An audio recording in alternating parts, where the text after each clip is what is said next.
Fellas, you know Degree Cool Rush deodorant, right? Well, last year they changed the formula, and guys were mad about it. One dude even started a petition. So guess what? Degree heard us, admitted they messed up, and brought the original Cool Rush scent back exactly how it was. And it's in Walmart, Target, and other stores now for under $4. So grab some and remember why its cool, crisp, and fresh scent made it the #1 men's antiperspirant for the last decade. Degree Cool Rush is back, and it smells like victory for all of us. Don't you love it when things are both easier and more affordable? Like when the rain washes your car for you. Or like when you save up to 10% by bundling your renters and auto insurance with USAA. Bundle with USAA and start saving. Get a quote today. Hilton brings you new ways to stay. With experiences that let you capture the glory days. Introducing the Graduate Hotels. Each inspired by local college towns, these stays are always original and never boring. Get in touch with traditions all across the country and enjoy a stay that's a class above the rest. Book at Graduate Hotels with Hilton Honors Points at Hilton.com. It's a win-win. Hilton, for the stay. From the Fifth Quarter Studios in Madison, Wisconsin, you are listening to High School Hoops with our hosts, Steve Collins and Jake Steger. All right, happy Wednesday, everybody. I was going to say Coach Unplugged. It's basketball season, so lack of sleep is on my side. Welcome to High School Hoops, episode 81. We're going to talk. Yep, is that right? Yeah, 81. Yeah, 81. I'm in the right number. Couple big shout outs to our sponsors. First of all, Dr. Dish. Make sure you go over and check those great people out. I think I have 3 of the top 10 3-point shooters in our league, which is one of the better leagues in Wisconsin. And a little bit of that, I'm telling you, the number of reps they can get on that thing, it's good. So go over and check them out. Mention us. You get $350 off. Also, like I said last week, I spent a small fortune redoing the website of teachhoops.com. So I want you to come over and see it.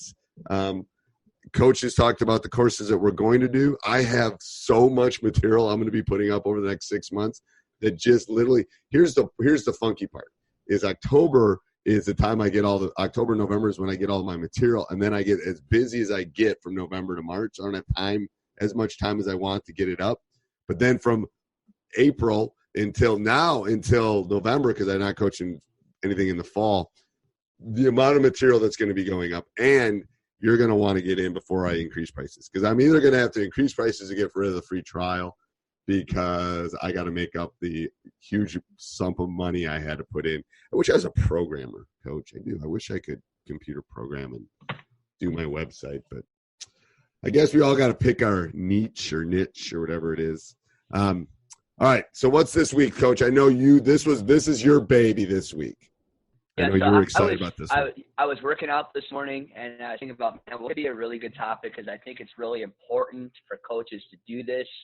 I'll conduct the question first is, why is it important to be present and think to the future in the postseason after you lose in the playoffs? I think we become a society where a lot of people sulk and they lost and they don't know how to handle it and so forth. But I also think that it's important because, again, we talked about the statistics. You are going to be that 99% of coaches that don't win the state championship, and there's going to be moments throughout the postseason where you can be present and be able to do other things around the game. So I think it's extremely important to be present. And what I'm saying by being present is don't sulk and not go to other playoff games, go to the state tournament, go do all those things, because they are a great learning experience. You can learn a lot from watching other coaches coach, and just being a fan is an okay thing too. And then you're building connections with other coaches, and you're building connections with your staff and going to other games. I think it's so important to watch the game from a different viewpoint, just not watching your own team play all the time, and not looking at the game as scout wise, but watching like the whole culture piece of like, how is this team? This team is in the semifinal. Watch their bench demeanor. Watch what they do offensively. I'm telling you, I watch warm-ups. Like, I've tweaked my warm-ups the last 3 years. I've tweaked my warm-ups. I'm still not 100% happy with it, but I'm getting closer. I'm getting now that they made it from 20 to 15, I'm not super happy about that. But It's amazing how much you can pick up because the game is so big. Being a coach is just not coaching from the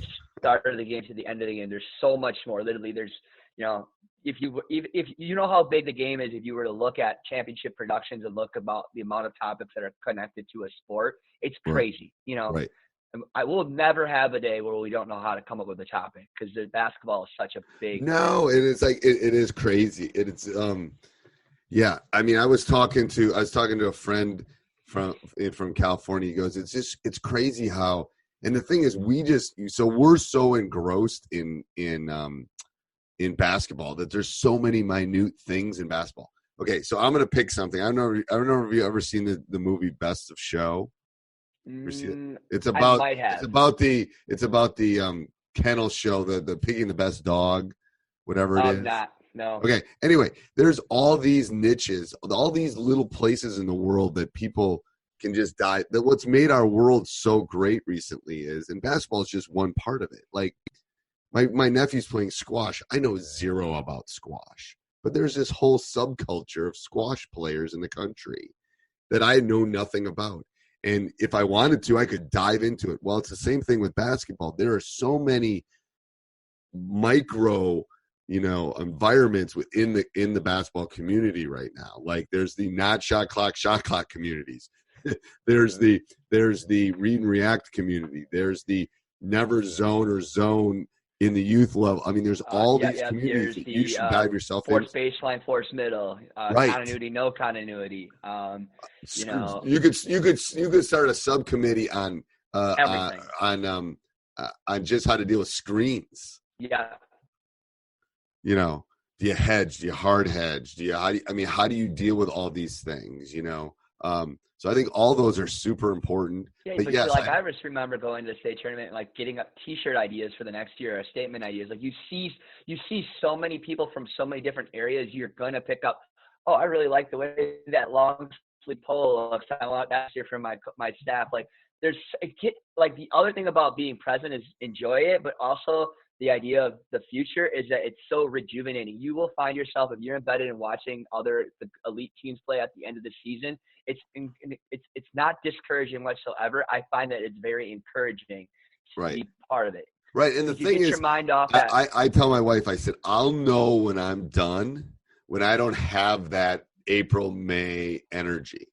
Like, when I don't, and I'll give my son who's a senior part of the credit for this, because there was definitely a dip there, and then when he started coming back up and became a freshman, I could just feel the energy popping back up again, because it's like you said earlier, I know all these kids, blah blah blah, so whenever I walk into that, whenever I come back from spring break or I go to the state tournament or I do that kind of stuff and I'm not as excited as the kids are for the following season, then I know it's going to be time to hang up my hat. It's going to be time to walk off into the sunset. And I haven't felt it yet, but when I do, I think I will know that it's time. I will know it's time at that point. All right, Coach, what else? What's our timeout this week? You got anything else to add to that? No, I just think it's important. Don't sulk. Go out and enjoy the game. It'll rejuvenize you. We're all mad. It's 90. You're part of a 99% population. Right. It does get easier as you get older. It does get easier. Like when we lost the state finals in 2004, I think I was depressed. I think I might have been clinically depressed. I'm swear. Coach, you know how many times you talk about that you're clinically depressed after 2004? I think the listeners know how depressed you are because you still talk about it. I know. I'm not kidding. It was miserable. But it's miserable. So and it there's was going to be moments and it was. But I had little kids running around my house, which helped a lot. That helped a lot. Absolutely. It helped a lot. Question of the day, best banquet gift you've ever gotten as a coach, volleyball or basketball?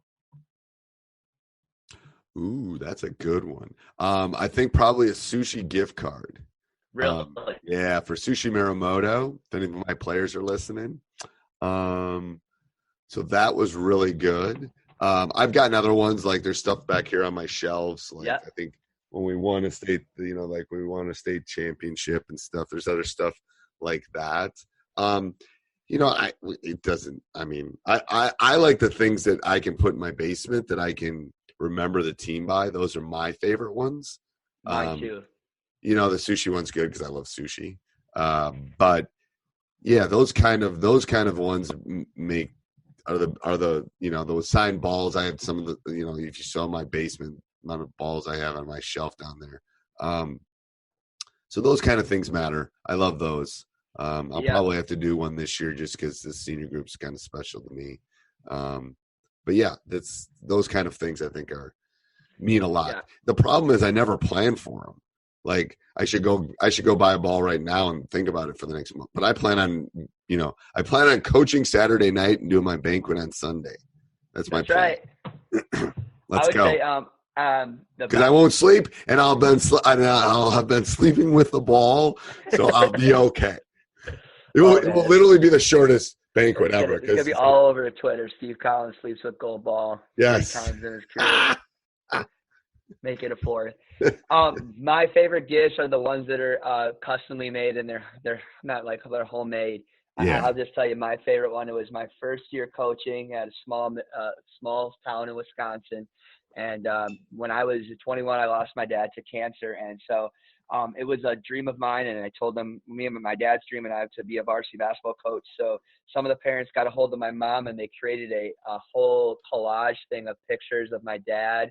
And then with the youth program, like, because I started the youth program too that year there, and like let the journey begin. And it was pictures of the high school kids and pictures of me and my dad, and like pictures of the youth kids. And like I still have it's literally probably the size of it, maybe like 3 feet by 2 feet. It's huge, and it's glass. Is it like the size of the TV behind you? Actually, it is. Yeah, that's awesome. That's awesome. So that to me is, even though I don't coach high school right now, I'm kind of taking a little bit of a break. That has been my favorite gift of all time, just because it was so being able to think outside the box and connect with that. I've had people like take we used to, when I coached soccer, we used to, instead of put our hands in, we put our feet in. And so one time a parent took a picture of all our feet in, and they created like a canvas with the people's feet on it, and it said heart on it. All that kind of stuff, like anybody, those are my favorite gifts. Or when the kids really think outside the box for the parents, it kind of symbolizes the type of season that you had too. Yeah. A gift card's great, but I like the stuff to be able to hang on my wall. It's kind of cool. I do, because it makes you remember that really specific. It makes you remember that specific team, I think. Yep. It really does. So. All right. Cool, Coach. Thanks. All right. Next week. Bye. Bye-bye. This podcast is part of the Sports Social Podcast Network.